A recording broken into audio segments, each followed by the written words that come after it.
শ্রাবণ মাস মানেই দেবাদিদেব মহাদেবের আরাধনা করা। শ্রাবণ মাসের প্রথম দিন থেকে শুরু করে গোটা শ্রাবণ মাসই দেবাদিদেব মহাদেবের মাথায় জল ঢালা শুরু হয়, অর্থাৎ গোটা শ্রাবণ মাস জুড়ে শিবের পূজা অর্চনা করা হয়। আর এই শ্রাবণ মাসে সবুজ শাড়ি, সবুজ চুড়ি পরার একটা নিয়ম আছে। তবে আদেও কি সবুজ শাড়ি, সবুজ চুড়ি পরার নিয়ম আছে? আজকে তা আমি আপনাদের জানাবো যে শ্রাবণ মাসে মেয়েরা কেন সবুজ শাড়ি আর সবুজ চুড়ি পরে এবং এই শ্রাবণ মাসে সবুজ চুড়ি পরলে কি হয়। তবে আমার ভিডিওতে যাবার আগে বলি, আমার ভিডিওতে আপনি যদি নতুন হয়ে থাকেন একটি সাবস্ক্রাইব করে পাশে থাকা নোটিফিকেশনের ঘন্টাটি বাজিয়ে অল করে দেবেন আমার নতুন নতুন ভিডিও আপডেট পাওয়ার জন্য, এবং লাইক করে শেয়ার করে দেবেন অন্যান্যদের জানাতে। আর ভগবান শিবের অশেষ কৃপা পেতে কমেন্ট বক্সে লিখুন ওম নমঃ শিবায়। শ্রাবণ মাসই বা কেন মেয়েরা সবুজ শাড়ি, সবুজ চুড়ি পরে? পুরাণ মতে শ্রাবণ মাস শিবের জন্ম মাস, আর শ্রাবণ মাসের সোমবারে শিবের জন্ম হয় বলে জানা যায়। এই শ্রাবণ মাসেই মেয়েরা সবুজ চুড়ি, সবুজ শাড়ি পরে, বিবাহিত এবং অবিবাহিত মেয়ে সকলেই।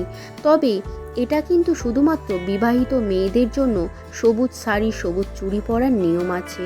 কারণ পুরাণ মতে শ্রাবণ মাসে সমুদ্র মন্থন হয়েছিল এবং এই সময় সমুদ্র মন্থন থেকে যে ভয়ঙ্কর বিষ উঠে এসেছিল তার থেকে সমস্ত সৃষ্টিকে রক্ষা করার জন্য ভগবান শিব এই বিষ নিজের গলায় ধারণ করেন। এর ফলে মহাদেবের গলা নীল হয়ে যায়, যার জন্য মহাদেবকে আমরা নীলকণ্ঠ নামেও জানি। এই বিষের ক্ষমতা এতটাই ভয়ঙ্কর ছিল যে মহাদেবের গলা অনেক ভয়ঙ্করভাবে জ্বলতে থাকে এবং এর ফলে সকল দেবদেবী মহাদেবের জ্বলন কমাতে শিবের মাথায় জল ঢালতে শুরু করে। এতে করে মহাদেবের যন্ত্রণা একটু কম হয়।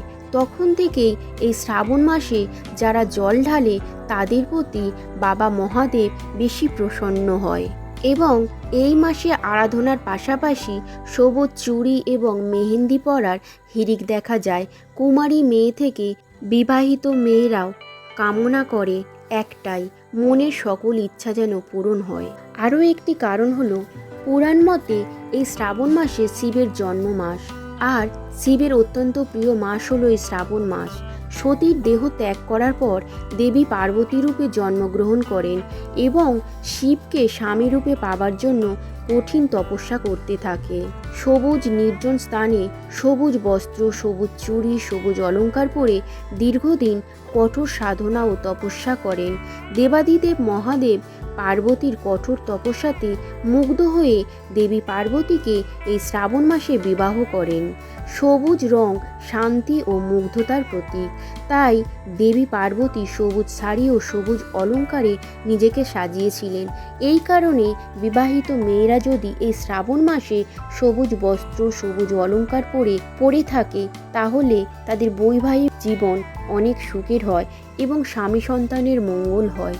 সেই কারণে বিবাহিত মহিলারাই কেবল সবুজ অলঙ্কার পরে থাকেন এবং সবুজ শাড়ি, সবুজ চুড়ি পরার আরও একটি পৌরাণিক কাহিনী আছে।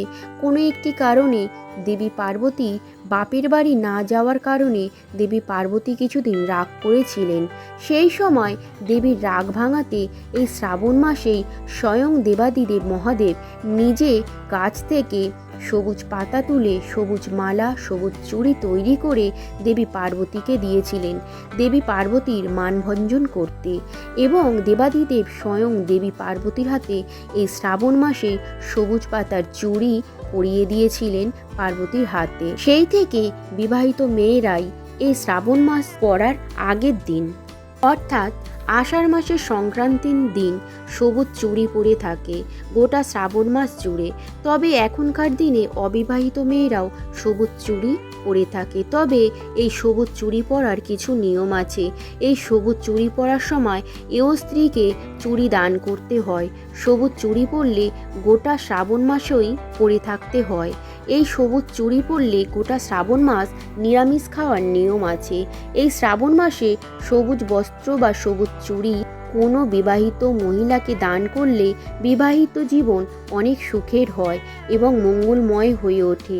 শিবের মাথায় জল ঢালার সময় সবুজ বস্ত্র পরতে হয়। বিবাহিত মেয়েদের সবুজ শাড়ি সবুজ চুড়ি পরার নিয়ম আছে এবং সবুজ চুড়ি সবুজ শাড়ি পরে বাবা শিবের মাথায় জল ঢাললে সংসার জীবন সুখের হয়। এখন অবিবাহিত মেয়েরাও সবুজ চুড়ি পরে, তবে বিবাহিত মহিলাদের জন্য সবুজ শাড়ি ও চুড়ি পরার নিয়ম। এই সবুজ চুড়ি গোটা শ্রাবণ মাস পরে থাকতে হয়।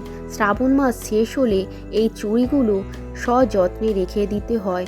শ্রাবণ মাসের 4টি কিংবা 5টি সোমবার শিবের মাথায় জল ঢেলে নিরামিষ খেতে হয়। সোমবারগুলোতে চালের খাবার খাওয়া যাবে না, ফল মিষ্টি নিরামিষ আহার গ্রহণ করা যেতে পারে। এই সব নিয়ম যদি মানা হয় তাহলে স্বামী সন্তানের মঙ্গল হয়, সংসার সুখের হয়। ভিডিওটা ভালো লাগলে @TRY001 চ্যানেলকে আপনারা সাবস্ক্রাইব করে পাশে থাকবেন এবং ভিডিওটার শেষ পর্যন্ত পাশে থাকার জন্য অনেক ধন্যবাদ।